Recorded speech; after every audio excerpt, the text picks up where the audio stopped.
Hey guys, Silverlord here, back again with another review, and today we'll be taking a look at the Hasbro Transformers War for Cybertron Kingdom Voyager class Tigatron. And before we get into it, let us first take a look-see at both the front and the back of the packaging. So without further ado, let's get into it. Now before we get into the meat and taters of this review, Tigatron does come with two accessories. He of course has the standard tail whip, which is one of the lazier weapons for these Beast Wars characters, but it gets the job done. Cheetor and Shadow Panther come with weapons like this too, so it just makes sense that he does as well. Funny enough, Ravage didn't.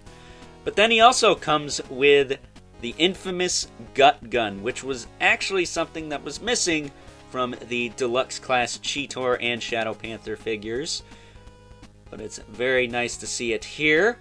Has some nice pink detailing on the rear end there, and kind of a grotesque weapon for a Transformer to have, if I'm being completely honest. And not sure if anyone else's does this, but mine actually comes apart here. The barrel is detachable, so not sure what the significance of that is, but hey, it's a thing.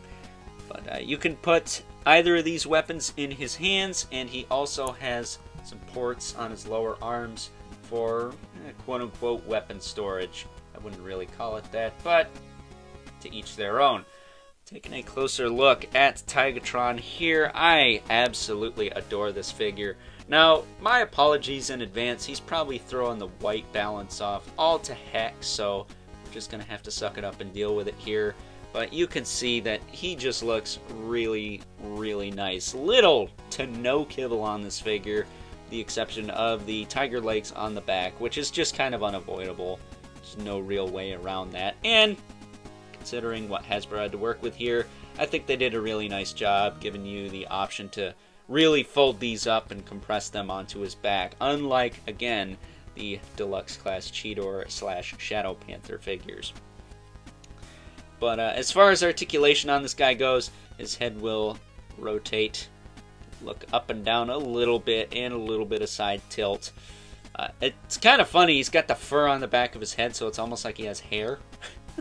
Which is something I haven't seen since some of the Michael Bay verse Transformers from, what is it, Dark of the Moon?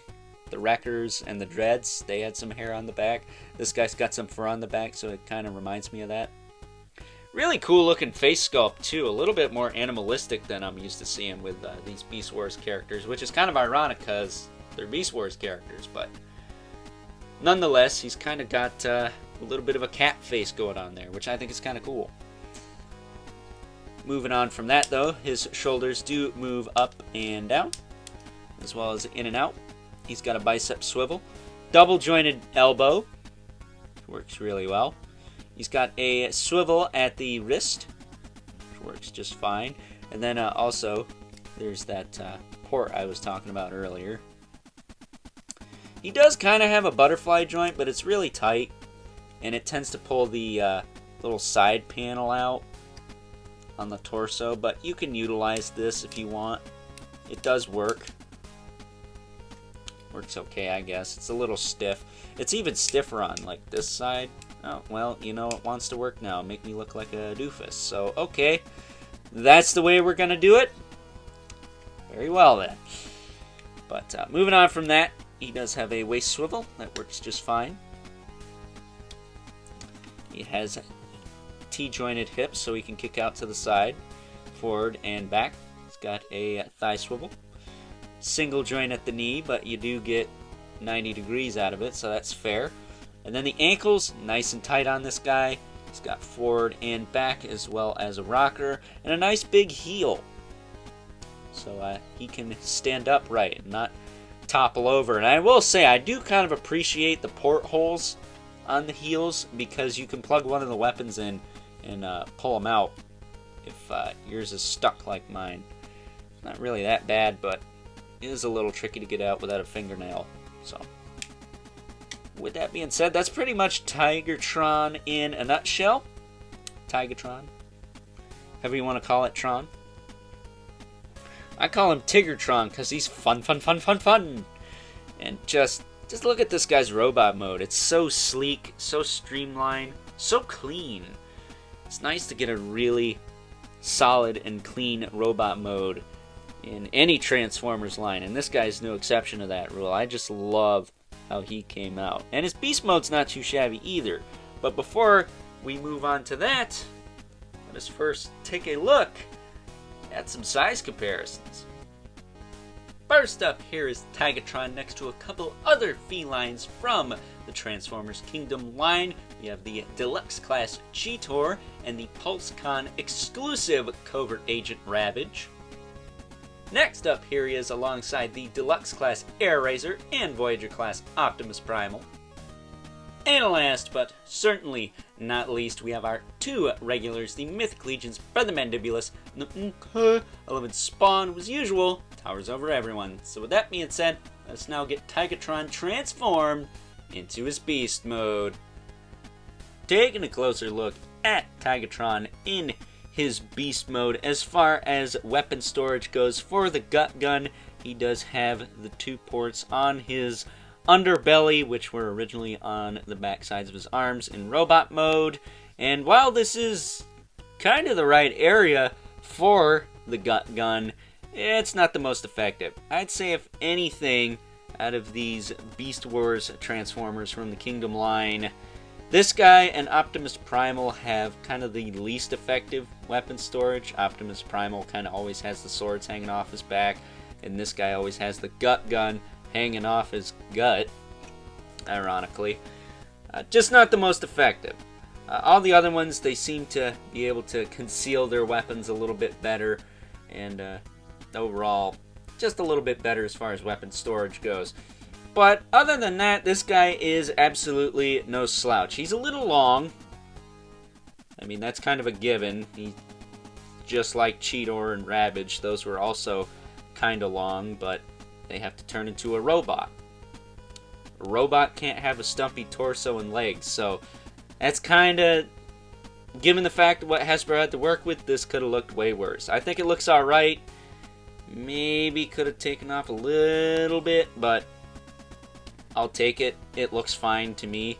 That, and I display most of these guys in robot mode anyway, so that doesn't really affect me all that much. But as far as articulation in beast mode goes, his mouth does open. Pretty cool there. No head articulation. Kind of wish he had a ball joint or something, but whatever. It does have to collapse over the robot mode head, which is like right around here. So I get it. Shoulders go out to the side, back down. They do move forward and back. He does have a hinge here, the front kind of elbow, knee section. Then he has a hinge here and a ball joint at the paw. So he's got two joints here, which allow the paws to fold up quite nicely along his back. And he does have little 3mm pegs on his paws as well, if you want to put anything there, I guess. Then as far as the hind legs go, he has a hinge here. They do rotate due to the thigh swivel from robot mode. Then he's got a hinge in the knee and in the foot. I'm not going to screw with those too much just because it's a little tricky to get these guys on all fours. It's tricky to get anything on all fours when it has any kind of articulation that's above like 5 points or something. So I'm just going to leave that alone. But I will say his paws back here are on ball joints that work pretty well. Pretty stiff too, but they have loosened up a little bit since I've opened this guy up. And then his tail does rotate a little tiny bit, not a whole lot, and it kind of pops out when you rotate it, so it's best just to leave it alone. But pegging his gut gun back on here. Again, that just looks kind of silly. Its guts are hanging out. At any rate, with that being said, let us now take a look at some size comparisons for Beast Mode. First up here is Tigatron once again next to the PulseCon exclusive Covert Agent Ravage and the Deluxe Class Cheetor. Up next here he is alongside the Voyager Class Optimus Primal and Deluxe Class Air Razor. And last but certainly not least, we have our 2 regulars, the Mythic Legion's Brother Mandibulus, and the MK11 Spawn, who as usual, towers over everyone. So with that being said, let's get Tigatron transformed back into his robot mode and wrap things up. Some final thoughts. Overall, and I'm 110% confident in saying that this is by far one of the best figures in the Transformers Kingdom line, not just Voyager class, but figures in general. This guy is freaking awesome. He is tried and true to the original source material and the Netflix show alike, and at the end of the day, he's just a fun figure, man, which is what it's all about, right? He's got a really solid robot mode, a really solid beast mode, and unlike Cheetor, he fixes a lot of the issues I had with that figure initially. A lot of the joints are much tighter, the transformation is a little bit better as far as the end result, and he comes with the infamous gut gun. So, with that being said, I would highly recommend you pick this guy up if you are like me and trying to pick up all of the Beast Wars related characters from this Kingdom line. This is definitely one to get. One of my personal favorites, second to Primal, because you can't go wrong with a robot monkey, can ya? So, with that being said, I hope you guys enjoyed this review. And if you are so inclined, please don't forget to comment, like, subscribe, and hit the bell so you know whenever I upload more reviews like this one. If you haven't already, please hit me up on Instagram at Overlord Productions. But as always, keep the comments civil, because the world sucks enough as it is. And until next time, I'll catch you guys later.